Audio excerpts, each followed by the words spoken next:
Hello students, today I am going to teach lesson number 3, Iswaran the storyteller.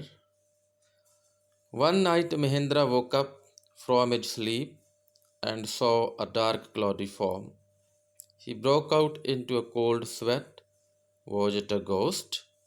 What we see here is a person Mahendra, and when he woke up he was frightened as he saw a thing like a ghost. Okay, so let us see what it is. Let me start the story. The story was narrated to Ganesh by a young man, Mahendra by name. So, this story is told to Ganesh by a young man named Mahendra. Who was Mahendra? He was a junior supervisor in a firm which offered on hire supervisors at various types of construction sites, factories, bridges, dams, and so on. Mahendra was a junior supervisor in a firm और वो क्या higher करती थी supervisors को अलग अलग sites के लिए। यहाँ कोई फैक्ट्री बननी है, ब्रिज बनना है, डैम बनना है। ओके, और Mahendra's job was to keep an eye on the activities at the work site. What was the job of the Mahendra? To supervise the things, to see the work on that site. For example, factories there, bridges there, okay, any construction work. He had to keep moving from place to place every now and then as ordered by his head office. So his job was not permanent. He has to go everywhere. For example, where there is construction work, he has to go there as he gets orders from his head office. From a coal mining area to railway bridge construction site, from there after a few months to a chemical plant which was coming up somewhere. Means उसको हर जगह जाना पड़ता था, जगह जगह coal mining भी हो सकती है, रेलवे ब्रिज हो सकता है, जहाँ कोई केमिकल प्लांट हो सकता है। ओके, सो उसकी जो जॉब है बेटा वो एक ऑफिस में जाने वाली नहीं थी, मीन्स एक फील्ड वर्क था, हर जगह जाना पड़ता था। He was a bachelor, means he was not married. His needs were simple and he was able to adjust himself to all kinds of odd conditions.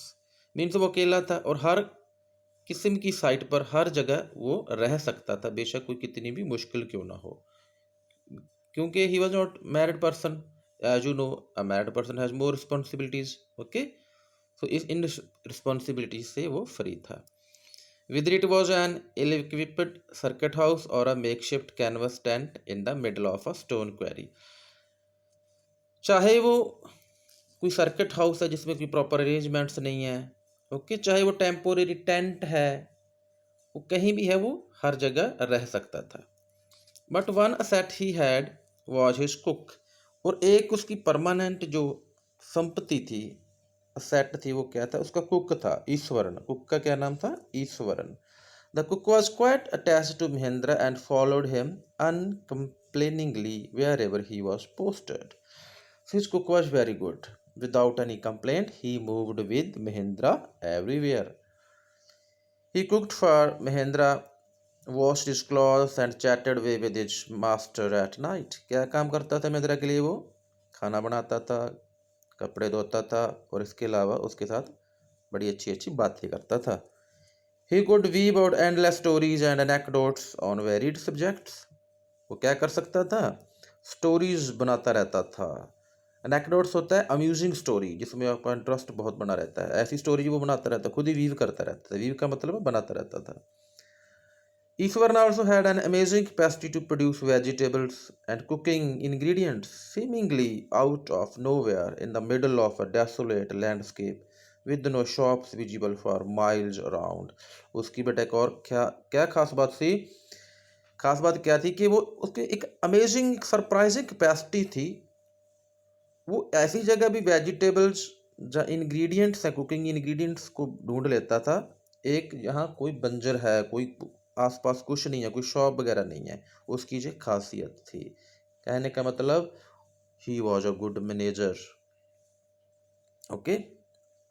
He would miraculously conjure up the most delicious dishes made with fresh vegetables within an hour of arriving at the zinc sheet shelter at the new workplace.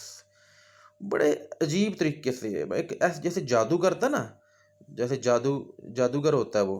Kanjar up का मतलब होता है अपने hands को बड़ी quick movement से चलाना, जैसे वो जादूगर देखो कि छड़ी घुमाते पता नहीं क्या क्या प्रोड्यूस कर देते हैं। ऐसे ही उसी वे से वो एक बहुत स्वादिष्ट डिशेस बनाता है फ्रेश वेजिटेबल्स की, एक जादूगर की तरह। और जिस जगह वो आकर रहते हैं, न्यू वर्क प्लेस है, वहाँ वो ऐसे चीज़ें बनाकर अपने मालिक को खिलाता है। Mahendra would be up early in the morning and leave for work after breakfast. Mahendra जल्दी उठता था, ब्रेकफास्ट करने के बाद अपने काम पर जाता था। Carrying some prepared food with him. Meanwhile, Iswar would tidy up the shed, wash the clothes, and have a leisurely bath, pouring several buckets of water over his head, muttering a prayer all the while. Mahendra भी सुबह जल्दी उठकर breakfast लेकर अपने साथ खाना लेकर चला जाता था। इसी दौरान ईश्वर ने क्या करता था, what was the job of Ishwar this time, को साफ सफाई करता था, शेड की क्लॉथ को वॉश करता था, बड़े आराम से नहाता था, काफ़ी पानी की बाल्टी ऊपर अपने गिरता था, और एक प्रेयर भी करता रहता था। ठीक है। It would be lunch time by then, फिर लंच टाइम हो जाता था। After eating he would read for a while before dozing off. Dozing off का मतलब होता है शॉर्ट, एक लाइटली स्लीप लेना। उससे पहले कुछ पढ़ता भी रहता था। The book was usually some popular Tamil thriller running to hundreds of pages. वो क्या पढ़ता था, मोस्टली तामिल थ्रिलर्स जिसमें बहुत एक्साइटमेंट होती थी, बड़ा मज़ा आता था पढ़ने में उसको, काफ़ी बड़े 100 पेजेस होते थे। Its imaginative descriptions and narrative flourishes would hold Ishwar in a thrill. इसकी जो डिस्क्रिप्शंस होती थी स्टोरीज की, नरेटिव स्किल होती थी, तो इसको ईश्वर को एक तरह का बड़ा मज़ा आता था। ओके। थ्रिल, थ्रिल का मतलब होता है the state of being in someone's power. Means जब आप वो पढ़ रहे हो ना, तो आप उसी में खो जाते हो, जैसे आप कोई मूवी देखते हो ना, तो उसमें ही खो जाते हो, अपन को पता नहीं चलता क्या हो रहा है बाहर। ठीक है, ऐसा थ्रिल का मतलब ये होता है। His own descriptions were greatly influenced by the Tamil authors that he red. जो वो भी कोई स्टोरी बताता था, तो उस पर तमिल जो पढ़ता था उसकी राइटिंग्स को, उसका उस पर असर होता था। कैसे? When he was narrating even the smallest of incidents, he would try to work in a suspense and surprise ending into the account. अगर वो छोटी सी कहानी से कोई इंसिडेंट बताता था ना, तो उसमें इतना सस्पेंस क्रिएट कर देता था, और देखने वाले को बड़ा, सॉरी, सुनने वाले को बड़ा मज़ा आता था। ओके। फॉर एग्जाम्पल, कैसे? Instead of saying that he had come across N uprooted tree on the highway, he would say, for example, रास्ते में कोई अप्रूटेड ट्री मिल गया उसको, ठीक है, उसको सीधा नहीं बताता था कि रास्ते में मुझे एक अप्रूटेड ट्री मिल गया। ठीक है, उसको कैसे बताता था? ही वुड से, कैसे? With eyebrows suitably arched and hands held out in a dramatic gesture. एक जैसे मैं ड्रामा में एक एक्टर एक्टिंग करता ना, उसकी फुल उसी तरह एक्टिंग करता था, आंखें चढ़ाकर अपनी और हाथों को फैलाकर पूरे फुली जेस्चर्स देता था। The road was dusted and I was alone. कहता एक एकांत रोड थी और मैं अकेला था। Suddenly I spotted something that looked like an enormous bushy beast lying sprawled across the road. फिर क्या भाई, मैं क्या देखता हूँ? एक बहुत बड़ी चीज़, एक बुशी बीस्ट देखता हूँ, और वो रिलैक्सड वे से रोड पर पड़ा है। I was half inclined to turn and go back. मैं लगता है भाई या तो वापस ही चला जाऊँ, but as I came closer, जब मैं उसके नज़दीक आया, I saw that it was a fallen tree. मैं देखता हूँ कि जो तो भाई गिरा हुआ एक पेड़ था, with its dry branch spread out, उसकी जो सूखी टाहनियाँ वो इधर उधर स्प्रेड हुई थी। Mahendra would stretch himself back in his canvas chair and listen to Ishwar's tales uncritically. और महेंद्र अपनी चेयर में आराम से बैठा, उसकी स्टोरीज को बिना किसी नुक्स निकाले सुनता रहता था, because Ishwar was a great entertainment source for him. The place I come from is famous for timber. फिर आगे वो बताता है कि जिस जगह से मैं आया हूँ ना, वहाँ लकड़ी के लिए वो मशहूर था। टिम्बर होता है बेटा लकड़ी। इस वन वुड बिगिन, फिर वो शुरू करता है। They are is richly wooded forest all around. सारी जगह क्या था? फॉरेस्ट था, जंगल था। The logs are hold on to the lorries by elephants. जो लोग्स हैं दरख्तों के, पेड़ों के, कैसे निकाले जाते थे? पुल्ड आउट किए जाते थे, होल्ड अप किए जाते थे एलिफेंट्स की हेल्प से। They are huge well fed beasts. बहुत बड़े बड़े बीस्ट थे ये, बड़ा खाते पीते थे ये। When they turn wild even the most experienced mahout is not able to control them.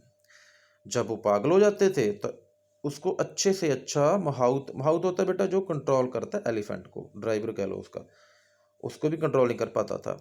After this prologue Iswaran would launch into an elaborate anecdote involving an elephant. इस प्रोलॉग का मतलब होता है इंट्रोडक्शन। इस इंट्रोडक्शन के बाद फिर एक एंडलेस, एक बड़ी स्टोरी को शुरू कर देता है वो, जिसमें एक एलिफेंट होता है। Okay, next part we will read tomorrow. Thank you.